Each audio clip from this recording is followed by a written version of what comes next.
What is investing? Investing involves putting your money into assets such as stocks, bonds, real estate, or funds, the goal being to increase its value. Instead of keeping money in the bank with a checking or savings account, which grows quite slowly, you're investing money to grow by ways of economic growth, business profits, or interest payments. Investing can be thought of as planting a tree. The tree starts out small, like a seedling, but over time the tree can become truly massive. When your investments pay dividends or distributions, think of those as seeds. Those seeds will be planted and then you'll have more trees like an orchard.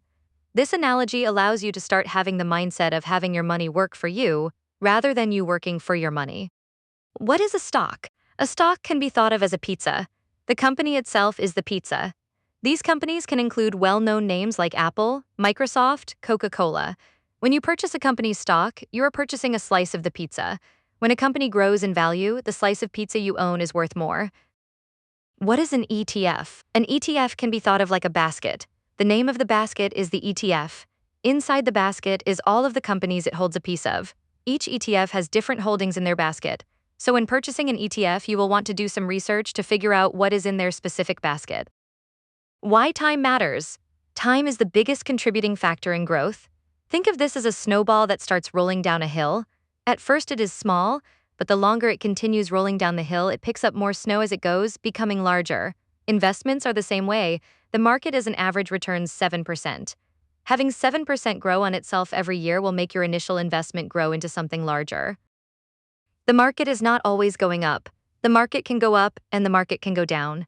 Historically, the market will surpass itself when going up. However, those dips is when you need to stay strong. When the market falls, people tend to panic and sell because they don't want to lose even more. Historically, this has been proven to be a bad decision. You would be purposefully taking a loss versus just waiting for the market to correct itself and then continue to grow.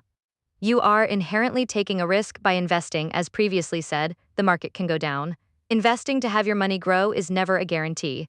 This is why it's important to do your own research before starting your investment journey. If you are comfortable with making your own decisions, you can open your own brokerage account.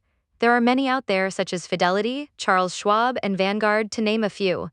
If the company you are investing in offers a dividend, then you would have a decision to make. Have the dividend reinvest automatically, otherwise known as DRIP, or to take the money as cash. If this all still seems too daunting, you could always contact a licensed financial advisor. There is no shame in doing that. However, keep in mind that they typically charge a fee for doing so. Once you have a better understanding of what investing entails, then you can start your financial journey. Time and consistency are the biggest contributing factors in growing your tree or growing your orchard. Thank you for watching. Please like and subscribe for more content like this.